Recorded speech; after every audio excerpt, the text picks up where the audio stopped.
नहीं, किसी भी तरह का योग, मुझे लगता है हमारे जीवन में योग लाने के पीछे एक बहुत बड़े जो हाथ है वो स्वामी जी का है, इसमें कोई दो राय नहीं है।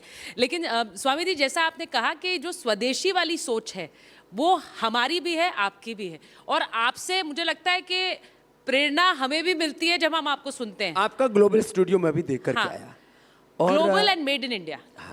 ये एक बहुत बड़ी, और एक चीज और देखी मैंने, 98% लोग यहाँ यंग हैं। एक बार उसके लिए भी जोरदार अभिनंदन। भारत युवा देश है, तो वो यहाँ देखने को मूर्त रूप में मिलता है। अभी अर्णव पूछ रहे थे कि आपका टारगेट क्या है। मेरा टारगेट पैसा नहीं है, मेरा टारगेट परमार्थ है। मैंने एक संकल्प दिया है, इंटरनेशनल इन्वेस्टमेंट रिपोर्ट से लेकर के, और दूसरे भी यहाँ पर होंगे, आएंगे, मुझसे पूछते हैं what is ultimate beneficiary of Patanjali. तो मैंने कहा पतंजलि का अल्टीमेट बेनिफिशियरी समाज है, देश है, राष्ट्र है।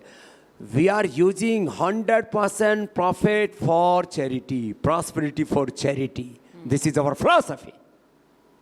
अर्थ से परमार्थ की यात्रा है ये स्वार्थ की नहीं, अर्थ से परमार्थ की। पैसा पुण्य के लिए लगना चाहिए।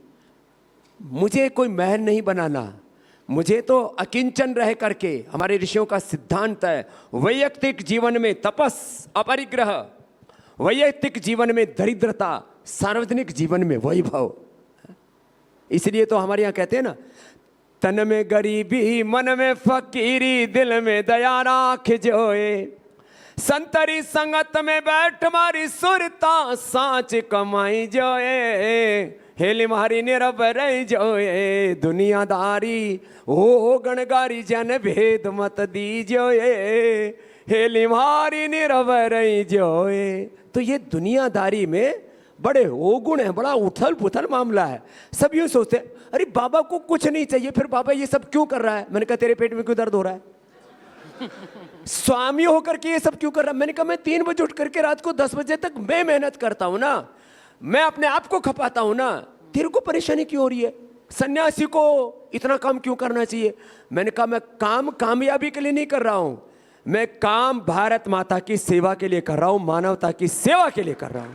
काम क्यों नहीं करना चाहिए? निकम्मे होकर के बैठना चाहिए, प्रमादी अकर्मण्य होकर के बैठना चाहिए।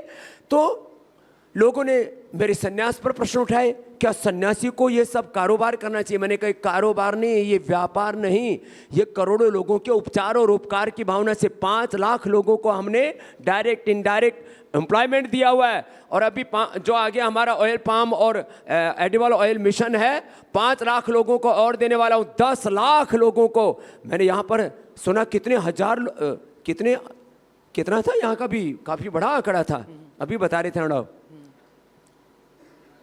1800 लोगों को यहां पर काम मिला हुआ है। तो मैं 10 लाख लोगों को तो रोजगार दूंगा, 1 लाख करोड़ रुपए से ज्यादा पतंजलि को आगे लेकर के जाऊंगा। जब भारत की इकोनॉमी 5 ट्रिलियन की होगी और 50 ट्रिलियन की होगी, तो उसमें एक आहुति स्वामी रामदेव और पतंजलि की भी होगी। ये सोच होनी चाहिए, तब बनेगी इकोनॉमी। 5 ट्रिलियन की और 50 ट्रिलियन की कुछ लोग बकवास करते रहते हैं। अच्छा, कुछ लोग ऐसे हैं, मैंने देखा, कुछ सोशल मीडिया के भी मेंढक हैं, कुछ फुदक फुदक करते रहते हैं, कुछ लोग इधर उधर बकवास करते हैं। भारत में कुछ भी अच्छा नहीं हो रहा, मतलब केवल अंधेरे की बात करते हैं, केवल निराशा की कुंठाओं की बात करते हैं। तो मैं तो एक सकारात्मक सोच के साथ आगे बढ़ता, और ज़रूरी भी है। आपने स्वामी जी जब ये बात करी, क्योंकि हम एक इंडिया इकोनॉमिक समिट कर रहे हैं, आप जब विदेश जाएं तो बहुत से लोग हैं जो वहाँ पतंजलि का इस्तेमाल अब विदेशों में करते हैं और देश में इसकी चर्चा है। तो जो यहाँ के भारत से बनी, भारत में उपजी इन चीज़ों को जब विदेशों में जब इसका इस्तेमाल होता है, तो आपको लगता है कि वो असल में विकसित भारत है, क्योंकि अब made in India and make in India की डिमांड बाहर। ये देखो एक सोच है, और ये देश में हमें सोच खड़ी करनी होगी। ये जुनून, कोई भी काम दुनिया में जुनून से होता है, उस जुनून के पीछे फिर पूरा एग्जीक्यूशन होना चाहिए, बैक एंड प्लानिंग होनी चाहिए, उसका अल्टीमेट कंक्लूजन क्या होगा वो सब होना चाहिए। लेकिन जुनून, शौर्य, वीरता, पराक्रम से कोई काम होते हैं। टोयोटा इतना बड़ा ब्रांड कैसे बन गया एक छोटे से देश का? सही बात। Hyundai छोटे सा एक साउथ कोरिया में खुद गया हूँ, एक छोटा सा देश, और आज से 50 साल पहले उसकी कितनी दरिद्रता का हालात थी। वहाँ से सैमसंग इतना बड़ा कैसे ब्रांड बन गया, Hyundai इतना बड़ा ब्रांड कैसे बन गया, और एप्पल इतना बड़ा ब्रांड कैसे बन गया। चलो तो अमेरिका है, वहाँ तो महासागर है। छोटे छोटे देशों के, यूरोप के कुछ छोटे छोटे देशों के इतने बड़े बड़े ब्रांड्स को हम देखते हैं। जब कोलगेट एक वर्ल्ड ब्रांड हो सकता है जिसमें केवल और केवल केमिकल्स हैं, तो दंत कांति वर्ल्ड ब्रांड क्यों नहीं हो सकता है? सही बात। ये सोच होनी चाहिए हमारी।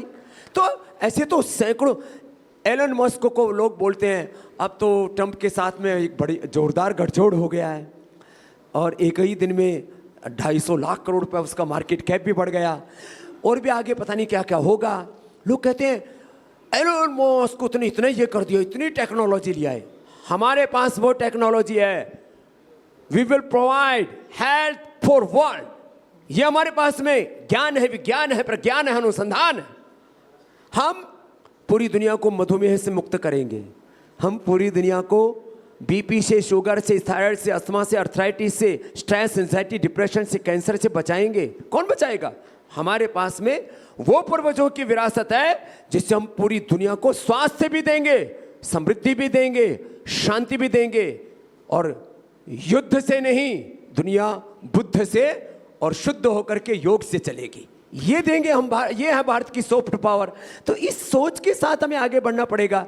जो हमेशा कुंठाओं में जीते रहते हैं और दूसरों की प्रगति से ईर्ष्या करते हैं, एक दूसरे की टांग खिंचाई करते रहते हैं, उससे देश आगे नहीं बढ़ेगा। तो हमें एक काम तो ये ईर्ष्या खत्म करनी पड़ेगी देश से। अरे दूसरे बढ़ रहे हैं, आप बढ़ने दो ना, अरे अच्छा होगा ना। और When there is a big turn in the history of Republic Media Network, आप हमारे साथ रहे हैं। मुझे याद है 2018 में आप हमारे साथ थे, 2016 जब हमने लॉन्च की, फिर 2018 में हमने रिपब्लिक समिट ऑर्गेनाइज की थी मुंबई में, आप वहाँ पे थे, सिर्फ फलाहार किया था। और फिर नवंबर 2019 में रिपब्लिक भारत के स्टूडियो में आप थे, जहाँ पे आपने योगा प्रैक्टिस करते करते हम पर ही प्रैक्टिस कर दी, और आपने हमें उठा दिया अपने एक हाथ में, हमने आपको उठाया। और आज मैं यहाँ आकर के अनुभव कर रहा हूँ, मैं बीबीसी से लेकर के वर्ल्ड में लगभग बड़े बड़े स्टूडियोज में गया हूँ, लेकिन जो मैंने आज पूरी रिपब्लिक का ये जो नया उदय है, ये जो देखा है, यह अब तक का अप्रतिम और अविश्वसनीय और अनिर्वचनीय है। इस पर थोड़ी टिप्पणी हो जाए आपकी। ये पिछली बार जब आप आए थे रिपब्लिक भारत के स्टूडियो में, तो आपने कहा कि पंजा लड़ाते हैं, तो अरे पंजे में आपके बड़ा दमखम है। और मैंने इतनी बड़ी सोच, और सोच से ज़्यादा उसका एग्जीक्यूशन, खाली इंफ्रास्ट्रक्चर के लेवल पर नहीं, कैरेक्टर के लेवल पर भी, और न्यूज फर्स्ट नहीं, नेशन फर्स्ट के संकल्प के साथ। ये है बड़ी बात। बहुत बहुत धन्यवाद, बहुत बहुत धन्यवाद। मतलब हमारा मनोबल तो बढ़ ही जाता है। हमारे सारे जितने दर्शक हैं वो भी इसको लाइव देख रहे हैं Swami ji, and you are a winner and you are a fighter. तो आप जब ये सब कहते हैं हमें, it means a Our lot. each and every cell of this body and each and every quark or atom of this universe is fighter, and you are a fighter and you are a warrior. Thank you. एक बार जोरदार अभिनंदन। देखो, एक योद्धा की तरह ही जीना चाहिए। प्रकृति, परमेश्वर ने जो सारी संरचना की है वो ऐसी ही की है, लेकिन व्यक्ति निराशाओं में, हताशाओं में, कुंठाओं में इतना खो जाता है। इसलिए भगवत गीता का विवेकानंद जी से पूछा कि आपको कौन सा श्लोक सबसे ज़्यादा प्रिय है। क्लैब्यमास्म गम पार्थ नैतत्वयुपद्यते क्षुद्रम हृदय दौर्बल्यम त्यक्त्वा उत्तिष्ठ परंतप। हमें बड़ी सोच, कड़ी मेहनत और पक्के इरादे के साथ अपना सर्वस्व आहूत करके किसी काम में जब अपने आप को नियोजित करते हैं, तो जो हम चाहते हैं वो कर पाते हैं।